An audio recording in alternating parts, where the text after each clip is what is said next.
ओम नमो भगवते वासुदेवाय नमः। ओम नमः शिवाय। दोस्तों, कैसे हैं आप? ये बताने के लिए कमेंट बॉक्स में हर हर महादेव हमेशा की तरह जरूर लिख दीजिएगा। तो 2025 में जो है वो योगिनी एकादशी का व्रत कब रखा जाएगा, जो आषाढ़ मास की योगिनी एकादशी है उसका व्रत कब रखा जाएगा। क्योंकि निर्जला एकादशी को लेकर भी काफी लोगों में कंफ्यूजन था कि आखिर निर्जला एकादशी का व्रत कब रखा जाए। इसी तरह से योगिनी एकादशी को लेकर भी लोगों के मन में काफी संशय है, क्योंकि 21 तारीख को जो है वो एकादशी तिथि प्रारंभ हो जा रही है, लेकिन 21 तारीख को जो एकादशी तिथि प्रारंभ हो रही है वो 7 बजे के आसपास सुबह प्रारंभ हो रही है। और जो 22 तारीख को एकादशी तिथि प्रारंभ हो रही है, एकादशी तिथि 21 तारीख को 7 बजे से स्टार्ट हो जा रही है और जो है वो 22 तारीख को जो है 5 बजे तक, 5:कुछ तक जो है वो एकादशी तिथि रहेगी। तो इस ऐसे में उदया काल को देखते हुए जो है जो एकादशी तिथि, एकादशी का जो व्रत रखा जाएगा वो 22 जून को रखा जाएगा। अब इसमें कोई कंफ्यूजन नहीं है कि आप 22 जून को जो है वो एकादशी का व्रत, योगिनी एकादशी का व्रत रखेंगे, क्योंकि साल की ये भी सबसे बड़ी एकादशी होती है। वैसे तो साल में 24 एकादशी होती हैं, लेकिन कुछ एकादशी खास होती हैं, तो इसमें योगिनी एकादशी भी बहुत ही खास है, जो आषाढ़ मास की एकादशी है। तो अब यहाँ पर जान लेते हैं कि एकादशी तिथि का व्रत हमें कैसे करना है, 10वीं तिथि से इसके नियम का पालन कैसे करना है। तो देखिए, 10वीं तिथि जो है वो 21 तारीख से प्रारंभ हो जा रही है। उसी दिन आप बाल धुल के अच्छी तरह से स्नान करके साफ सात्विक भोजन करेंगे। उसके बाद जो है द्वादशी तिथि को सुबह सवेरे आप स्नान करके, अगर आपके आसपास नदी सरोवर है तो आप वहाँ स्नान कर लीजिए, वरना आप जो है अपने घर में ही पानी में गंगा जल डालकर मिश्रित जल से स्नान कर लीजिए। उसके बाद चाहे तो आप मंदिर में या तो फिर चौकी लगाकर भगवान हरि विष्णु की पूजा करेंगे। अगर आप लड्डू गोपाल की सेवा करते हैं तो उस दिन आप लड्डू गोपाल की भी विधि विधान से सेवा करेंगे, उनको अच्छी तरह स्नान कराएंगे और दही से उनको स्नान जरूर कराइएगा, क्योंकि गर्मी का दिन है और गर्मी में लड्डू गोपाल को दही से स्नान जरूर कराना चाहिए।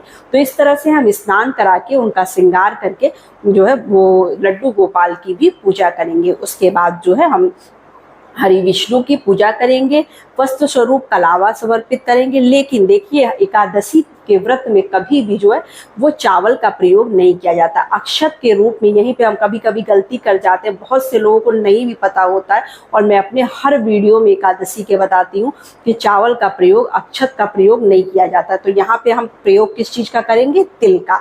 आप तिल का प्रयोग करिए, चाहे सफेद तिल हो या काला तिल हो, कोई भी तिल चलेगा, लेकिन अक्षत की जगह हम तिल का प्रयोग करेंगे। तिल समर्पित करेंगे भगवान को।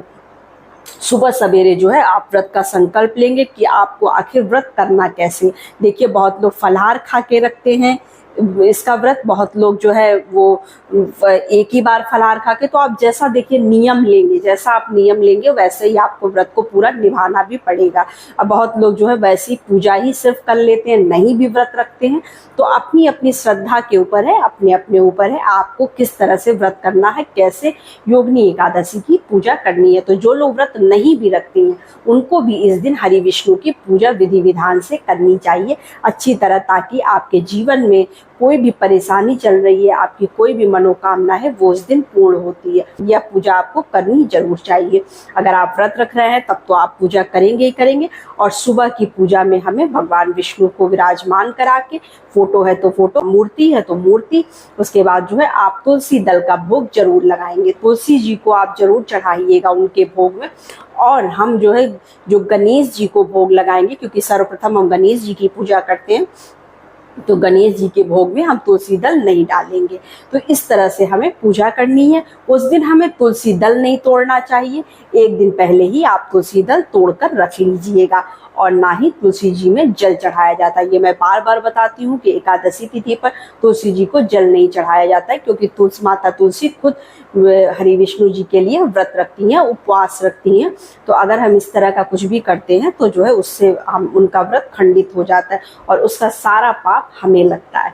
तो हमें ये काम नहीं करना चाहिए। और हमें जो है इस दिन योगिनी एकादशी के दिन आप सीजनल आम का भोग जरूर लगाइएगा, क्योंकि इस दिन फलहार का ही भोग लगाया जाता है, अनाज का भोग नहीं लगाया जाता है। तो आप देखिए फलहार ही कोई भी चीज भोग लगा सकते हैं, जैसे फल है, अभी सीजनल फल है, आप फल का आम का भोग लेकिन आप जरूर लगाइएगा। आम का भोग लगा सकते हैं, या दूध से बनी कोई भी मिठाई का भोग लगा सकते हैं, दूध का भोग लगा सकते हैं चीनी मिलाकर। फूल अक्षत धूप दीप से भगवान की अच्छी तरह से पूजा करिएगा। और फिर उसके बाद हाथों में थोड़ा सा तिल लेकर आपको जो है क्या करना है, वो व्रत की कथा सुननी है।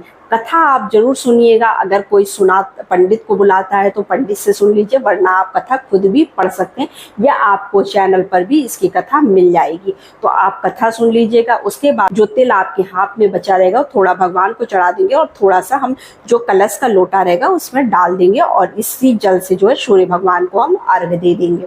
तो इस तरह से हमें योगिनी एकादशी की पूजा करनी है पूरे दिन। उसके बाद शाम को फिर हम फिर से दिया बाती करते हैं, भगवान की फलहार करते हैं। और इस दिन सोया नहीं जाता है वैसे तो, लेकिन अगर नींद आ रही है तो आप तुलसी दल रखकर सो सकते हैं। तो ये कुछ नियम होते हैं। और पारण के दिन आपको क्या करना है, सुबह सवेरे आपको पारण कर लेना है। पारण का जो भी मुहूर्त होगा मैं आपको आगे वीडियो दे दूंगी। तो आपको द्वादशी तिथि में, एकादशी के बाद द्वादशी तिथि में आपको पारण करना है। पारण का जो भी शुभ मुहूर्त है आप उस शुभ मुहूर्त के अंदर ही पारण कर लीजिएगा। अगर आपके लिए मतलब पारण की चीजें नहीं बन पाई है सुबह सवेरे, तो आप तुलसी दल और गंगा जल से भी पारण कर सकते हैं। और अगर बन गया है तो फिर आप जो है उससे पारण कर लीजिएगा। और जो भी आपको सीधा निकालना है, और जो कुछ भी आप चढ़ाए हैं, दक्षिणा चढ़ाए हैं, वो सब आप पंडित को दान कर दीजिएगा। वो चाहे तो आप एकादशी तिथि को भी दे सकते हैं, और नहीं तो आप द्वादशी तिथि को जब पारण करते हैं उसके पहले ये सब दान करने के बाद पारण कर सकते हैं। तो इस तरह से हमें योगिनी एकादशी का व्रत रखना है, जो 22 जून को रखा जा रहा है। तो बस यही छोटी सी वीडियो थी, छोटी सी जानकारी थी। वीडियो अच्छी लगे, जानकारी अच्छी लगे तो चैनल को लाइक सब्सक्राइब जरूर करिए। तो नमस्ते फ्रेंड्स, ओम नमः शिवाय, हर हर महादेव।